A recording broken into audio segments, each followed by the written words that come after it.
कि महफिल भी रोएगी, हर दिल भी रोएगा, डूबेगी कश्ती मेरी तो साहिल भी रोएगा।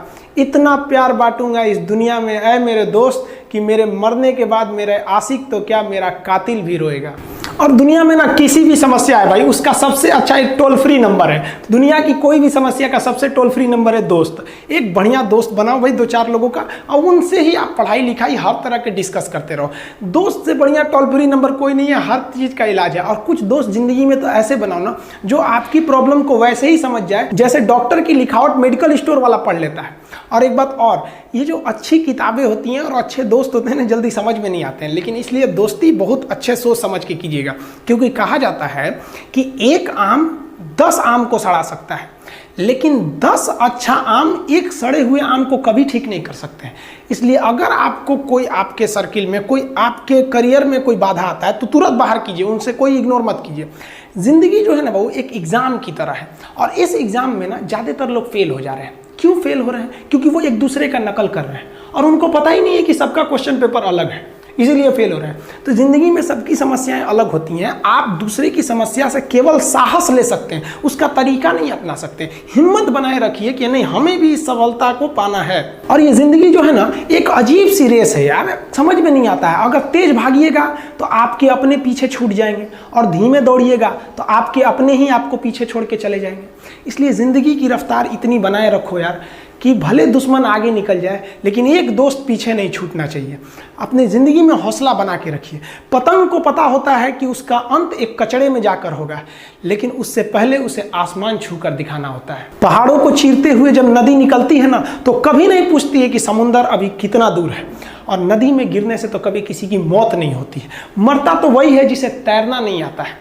तो हम सब परिस्थितियों के आगे हार जाते हैं, हम हार जाते हैं। परिस्थितियां सबके सामने होती है, जो डट के रहा उसे मंजिल मिली, और जो नहीं डटा वो हार के चला गया।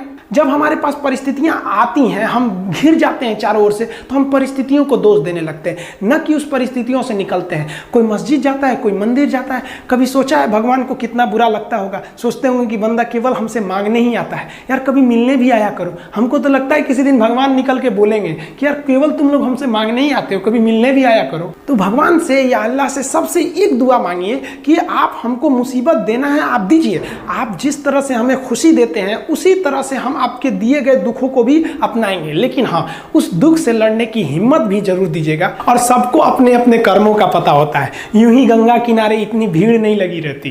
देखिए जिंदगी में आपसे भी कुछ गलतियां होंगी, और गलती किससे होती है? जो काम करता है, मेहनत करने वालों से ही तो गलतियां होती है। निकम्मों की तो पूरी जिंदगी निकल जाती है दूसरों में कमी ढूंढते ढूंढते। देखिए सफलता और असफलता में थोड़ा सा का अंतर है। सफलता आपका परिचय दुनिया के सामने कराएगी, और असफलता दुनिया का परिचय आपसे करा देगी। इसलिए सफल जरूर होइए।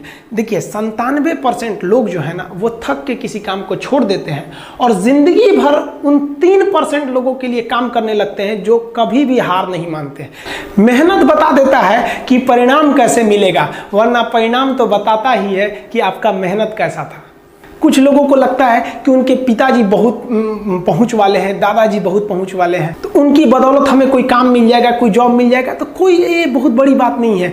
पहचान से मिला काम बहुत देर तक नहीं रहती है, लेकिन काम से मिलने वाली पहचान आजीवन रहती है। हम स्टूडेंट्स को कहना चाहेंगे, आजकल स्टूडेंट्स को पता नहीं क्या हो गया है ना, सोचना वो लड़की के पीछे पगलाया है, कहता है कि लव हो गया। भाई दुनिया में लव नहीं होता है किसी से, ये एक अट्रैक्शन है सबको। मान लीजिए मेल है तो उसे फीमेल से होगा, फीमेल से है तो उसे मेल से होगा। तो कोई कैसे कहेगा कि हम तुम्हारी ओर अट्रैक्ट हो रहे हैं? तो उसको छुपाने के लिए कहता है हमको लव हो गया। भैया लव अब नहीं हो गया। अगर आपसे कोई कहता है ना कि आपको वो आपसे ट्रू लव करता है, तो उससे कहिएगा कि हमको अभी मेरा किडनी खराब हो गया, 1 लाख रुपए की ज़रूरत है, नहीं देगा। लेकिन आप अपने माता पिता से कहिएगा कि हमको 1 लाख की ज़रूरत है, और रियल में भी अगर हो जाएगा तो वो अपना शरीर बेच देंगे आपके लिए, लेकिन वो नहीं बेचेंगे। ये होता है लव। लेकिन लोग अट्रैक्शन को लव कहते हैं, उसके लिए पूरी ज़िंदगी बर्बाद कर देते हैं। ये सब बाबू गलत चीज़ है। जो आप अपना देखिए, आप अपना करियर छोड़ के अगर इस सब चीज़ में जाइएगा तो पूरी लाइफ बर्बाद हो जाएगी। आप जो रिश्ता खोजते हैं अपना कॉलेज में, कोचिंग में, ये सब परमानेंट रिश्ते नहीं हो सकते हैं। हाँ, अगर आप गर्लफ्रेंड से शादी करेंगे तो ये आपके लिए बेस्ट लड़की होगी। लेकिन माँ बाप जो ढूंढ के लाएंगे, जो भगवान आपके लिए बनाया है, वो लड़की आपके लिए यूनिक होगी। If you will best you will number one, and if you will unique you will only one. तो याद रखिएगा, जो भगवान आपको बना के जोड़ता है ना, वो रिश्ता सबसे अच्छा होता है। अपने माँ बाप को देखिए ना, क्या झगड़े नहीं हुए, लेकिन आज भी वो लोग एक साथ रहते हैं। लेकिन फिर भी आप देखिए, आजकल के जो वेस्टर्न कल्चर आ गया, क्या वेस्टर्न कल्चर हो गया समझ में नहीं आता है। प्यार और छुहाड़ा, इसकी ज़िंदगी ना 1 साल होती है, 1 साल में ही खराब हो जाता है। ये वेस्टर्न कल्चर है, हमारी भारत की संस्कृति नहीं है। हम गर्व करते हैं, हमें अहंकार है, हमें गुरूर है अपने भारत की संस्कृति पर, जहाँ एक छोटी सी बच्ची भी गुड़िया खरीदती है ना, तो उसके लिए दुपट्टा खरीदती है। और यार, अगर आपको दिल लगाना ही है तो किताबों से लगाओ ना यार, बेवफा भी निकलेगी तो मुकद्दर बना के जाएगी।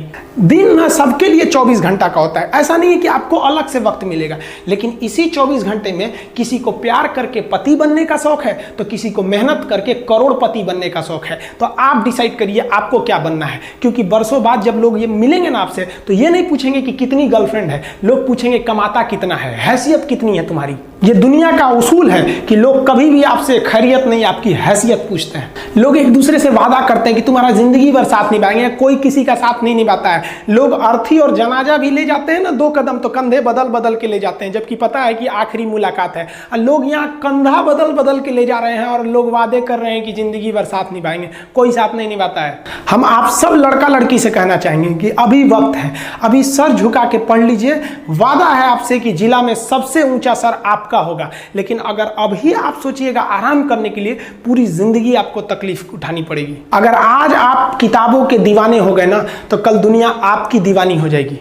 किसी ड्रीम गर्ल के लिए ना अपने माँ बाप के ड्रीम को कभी नहीं छोड़ना चाहिए। आप लोग जो सोचते हैं ना इधर उधर, वो खुशी तो आप लोगों ने कभी देखा ही नहीं। कोई स्टूडेंट अभी तक खुशी नहीं देखा। हम आपको व्यक्तिगत बताते हैं। देखिए, खुशी कब मिलेगी आपको? जिस दिन आपको जॉब मिलेगा ना, और जो पहली सैलरी मिलेगी वो भी नहीं खुशी है। जब आप अपनी पहली सैलरी ले जाके अपनी माँ के हाथों में देंगे ना, तो आपकी आंखों में आंसू होगा। आप याद करेंगे कि जिस माँ की उंगलियों को पकड़कर हमने चलना सीखा, आज उसको हमने अपनी पहली कमाई दिया है। और जब कमाने लगेंगे ना, तब समझ में आएगा कि लाखों रुपए की अहमियत कुछ नहीं है, वो 1 रुपए के आगे जब माँ स्कूल जाते वक्त दिया करती थी। और गौर से देखा करो अपने माँ बाप के आंखों में, ये वो आईने होते हैं जिसमें बच्चे कभी बूढ़े नहीं होते। देखिए, जीवन में ना अपने अंदर से अहंकार बिल्कुल निकाल दीजिएगा। अहंकार बहुत ही खराब चीज है। कहते हैं कि अहंकार में इंसान को इंसान नहीं दिखता, छत पे चढ़ जाओ तो खुद का मकान नहीं दिखता। अहंकार नहीं करना चाहिए। छत को बहुत गुरूर था छत होने का, 1 मंजिल और बनी और छत फर्श हो गया। अहंकार कभी नहीं कीजिएगा। तूफान ज्यादा होती है तो कश्ती डूब जाती है, और घमंड ज्यादा हो जाती है तो हस्ती डूब जाती है। जिस दिन आपको घमंड होने लगे ना अपने आप के ऊपर कि हम बहुत बड़े हो गए हैं, हम बहुत पढ़ लिए हैं, हम बहुत सक्सेसफुल मैन हो गए, हम बहुत बड़े बिजनेसमैन, हम बहुत, मतलब जिस दिन आपको घमंड हो गया ना, उस दिन आप शमशान घाट में जाके देखिएगा, आपसे नायाब लोग, आपसे अच्छे अच्छे लोग वहां खाक बन गए। दुनिया में ना किसी से जलन नहीं रखनी चाहिए। देखिए, माचिस जो होता है ना दूसरे को जला देता है, लेकिन कभी माचिस को देखें वो खुद को भी जला लेता है। अतः अगर आप दूसरे की बुराई करेंगे, दूसरे के पीछे रहेंगे ना, तो इसमें आपका लॉस होगा। और अगर आपकी कोई बुराई कर रहा है ना, तो आपको खुश होना चाहिए कि आप आगे बढ़ रहे हैं। बुराई उसी का लोग करते हैं जो आगे बढ़ रहा होता है। जो पहले गिरा हुआ है उसकी लोग क्या बुराई करेंगे। और जब भी आपकी कोई बुराई करे तो आप उसे सहज स्वीकार करें, और आप उसे प्रूव मत कीजिए कि हम ये नहीं हैं। हम लोग गलती क्या करते हैं स्टूडेंट लोग, कि प्रूव करने लगते हैं। नहीं, आपको अपने आप को इंप्रूव करना है। अगर कोई गलती हो गई है, आपको कोई बुराई कर रहा है, तो आप उसको सहज स्वीकार कीजिए। जिस दिन आपके अंदर अपनी बुराई सुनने की क्षमता आ गई, यकीन मानिए आप सफलता के दहलीज पे अपनी पहली कदम रख दिए उसी दिन। लोहा जो होता है ना, उसे कोई नहीं तोड़ सकता है, लेकिन उसी लोहे के अंदर का जो जंग लग जाता है ना, धीरे धीरे दीमक की तरह उस लोहे को खदड़ते जाता है। इसलिए अपने अंदर अहंकार को मत लाने दीजिएगा। लोग कहते हैं ना कि अहंकार बुरा है। जीवन में हम जो अनुभव किए हैं, अहंकार से भी खराब चीज होता है गुस्सा। देखिए, अहंकार उत्पन्न ही नहीं होगा जब तक आपको गुस्सा नहीं आए। आप ऐसे नॉर्मल बैठे हैं और आप किसी से कहिएगा कि तुम्हारी क्या औकात है, जब तक आपको गुस्सा ना आए। तो अहंकार एक पेड़ है और गुस्सा उस पेड़ का जड़ है। इसलिए गुस्सा जिस दिन आया उस दिन आप बर्बाद हो जाएंगे। किसी भी व्यक्ति को बर्बाद कराने के लिए सबसे जरूरी है गुस्सा दिलाना। आपको पता है लोहार जो होता है, लोहार वो जानता है कि लोहे को हम ऐसे नहीं मोड़ सकते हैं, बहुत ही शक्तिशाली है, इसलिए लोहार ना इस लोहे को ना आग में डाल के इसे गुस्सा दिलाता है। जब ये गुस्से से लाल हो जाता है ना, तो जहां गुस्सा आया आप अपनी ताकत खो देते हैं, और ये लोहा अपनी ताकत खो देता है और एक मामूली हथौड़े के चोट से लोहा मुड़ जाता है। तो जिस दिन आपको गुस्सा आ गया, समझ जाइए कि आप अपनी ताकत खो रहे हैं।